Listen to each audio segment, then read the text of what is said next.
Here's a great example of what kind of tourist I might have been a few years ago. I wouldn't have noticed this at all. Just walking right by, no clue. But let's take a look at this. This is granite. These are hard stones. And somehow, people have excavated using what looks like a really interesting tool mark. We'll see these later.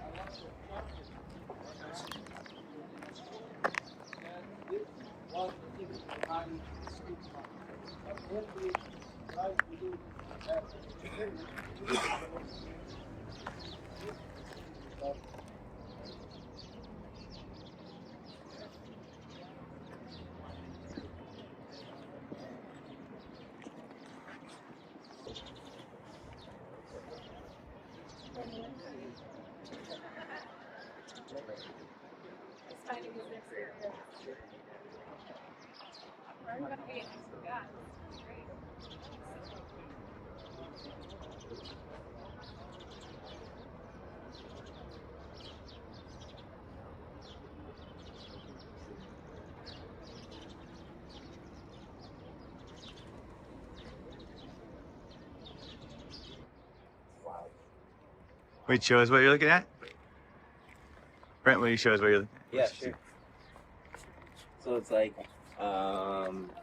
we've got 3 processes so far that we've been able to detect. This Yes, one looks like somebody, this is what Yusuf was saying, it looks like somebody had a chisel making an angled cut this way. Yeah. Look at how thin they are. Yes. And it's like somebody going down all the way. So Yep. that's the first one. The second one that we By the way, this looks like Darren Kuyu. This is the same one yeah? that you see on the Giza Plateau as well. Interesting. Yeah. The second one, we know the dynastic people use is the wedge and feather. Mm. There's some right over I saw here. those. Yeah, the wedge and feather. Yeah. But the scoop we don't know. We can't account. It doesn't seem like they knew how to do it, you know? Yeah. Dude. Sorry, flies. I know, right? That's cool, dude. Thank you for explaining that. No problem.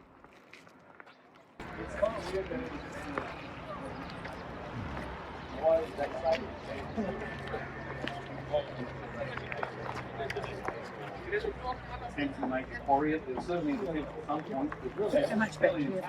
Few of the people, let's say you were trying to dig this out at a big crack. Why would you just leave it? You've done almost 3/4 of the work. You can take sections of blocks out of it. That's very useful stuff. It's never really fixed up. Estimates on mass is just under 1,200 tons. This is granite. And this is where I like to, so that you get a real illustration of the challenge. You've got to let's say you can separate this thing from bedrock. So we're looking at what you're going to do. That's this one out of this hole.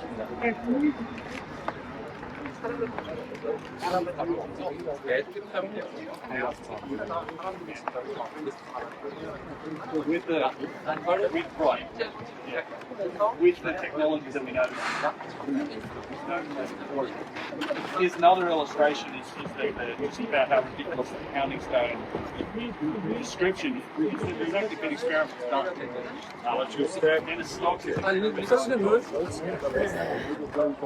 pounded away on granite, and he measured like the removal granite by volume. And he was pretty generous with himself. He'd do it for 10 minutes, take a break, do it for 10 minutes, take a break until you got an hour. So he was groaning. About 3/4 volume of gold. Add another quarter, third, account for the negative space between the golf balls. And then add another third to a half number of golf balls just to consider that the trenches aren't anywhere near as deep. Oh, yes. They would have had to go up and under. Oh, yes. Who knows how much they had to remove on top. So you can then sort of get an estimate for how many man hours of work it was and how many men do you think you can fit in this trench, digging that, squatting down, scraping and banging on the bottom of the ground. I just think it's ridiculous. There's been Campbell and his particular things. So they kind of work backwards from that. They say, well, so assuming there's this much quarry time, this is a bit bigger than that one, it might have taken a year and a half. So they kind of work backwards and they estimate transport and they estimate material removal rates. And they just have this astronomical figure in terms of how effective pounding stones is, just trying to match these timescales. And none of it makes the remote bit of logical or sense. I actually think what that inscription most likely means at the Hatshepsut obelisk was that it took them 9 months to inscribe it, to scaffold it and inscribe it and finish the carvings, which is, I think, much more reasonable interpretation. So it's not much else to say that. Like it's we know they could extract blocks like this. We see statues in this tunnel drain happening here already. For whatever reason, this was abandoned and it was never reused. There's some scoop marks on top of it. It's clearly the product of a scoop mark or scooping technology, whatever that is, as is these walls and other things. But yeah, Never going to pull this out of here and not really should. yes, right. So this is also a good example. Like I don't think the scoops. I want to share my opinion about why it's here. Okay, yeah, go ahead. Yeah, one of the things is the same thing is no on the other side. Horizontal lines. Yeah, you see him? You go with the same sequence.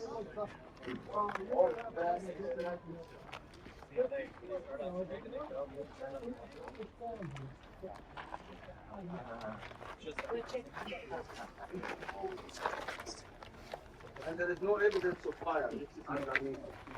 Probably others wanted to go and I think with the fire, try to find an easier way of extracting the monolith.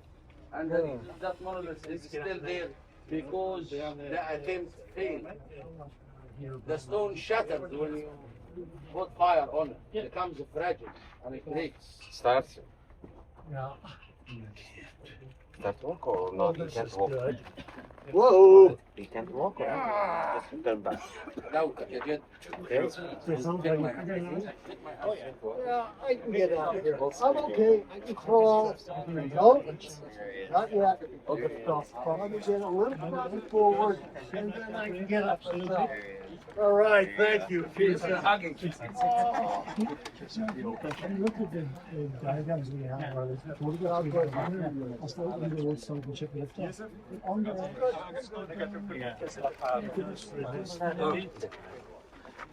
Hey Jeff. Hello, hello. How are you?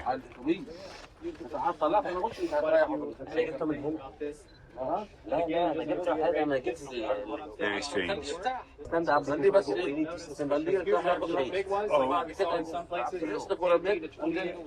Up to you. There's this amazing Thanks, sir. way that the lines that go down the wall start out straight and become tilted, come at an angle. And this may, like I was saying earlier, this may be able to actually the size of the machine, where it was mounted. You know, when you're using an excavator, when you have the cab here and you've got the arm and you're trying to dig right next to the cab, you end up with tilted lines that are tilted in the direction of the cab. As you start to reach out further, you can dig straight down, but then as you reach out even further, then they tilt this way. You know, so it's interesting, like that you could maybe figure it out. And I think Kyle getting down in this, Getting on your knees. LiDAR scan the entire set of bits all the way around. And when you look at that entire model on the computer, it looks like it may have been intended to be received. If you want to get on your knees, you got to go out the same way you got in. I don't mind. So that may be what it was. Now, of course, a lot of material has been taken. This is all broken now. This entire section is gone, and you can see they're removing a lot with the feather and wedge technique. Ben and I were just saying they needed the scoop wrench to even make those holes for the feather and wedge technique. So this must have been here before they used that technique. But yeah, this probably would have been a statue sometime. Hey Ray, will you model a pounding stone into this corner down here? Let's say you had a dollarite pounding stone. Yeah. Yeah. I want to see you pound in the corner there. Somebody thought Yeah. Now pound into this corner here. Yeah. Yeah. Good luck. Think you can do that for 8 hours? keep going. Yeah. Keep going. Hold on one second. Yeah. All right, let's go. Thanks, Ray. That's a good one. It's good. Okay, something else. I don't have any money. Sorry. No problem, no problem. It's amazing there. Okay. Okay. Thank you. Shukran. Yes. Hey, execute. Hello? Okay. Also, water. Once you can make it very fine. Yeah, no, thank you. Shukran. The less precision you have, and you lose it, right? So this, and the way that the angle changes like this really makes it show some kind of like long articulated arm or rotating. But then the question becomes, like a lot of the excavators down over there, and you're like, okay, now that you've got these trenches, I get you to dig under it. I would be like, Yeah, where are you going to put the machine?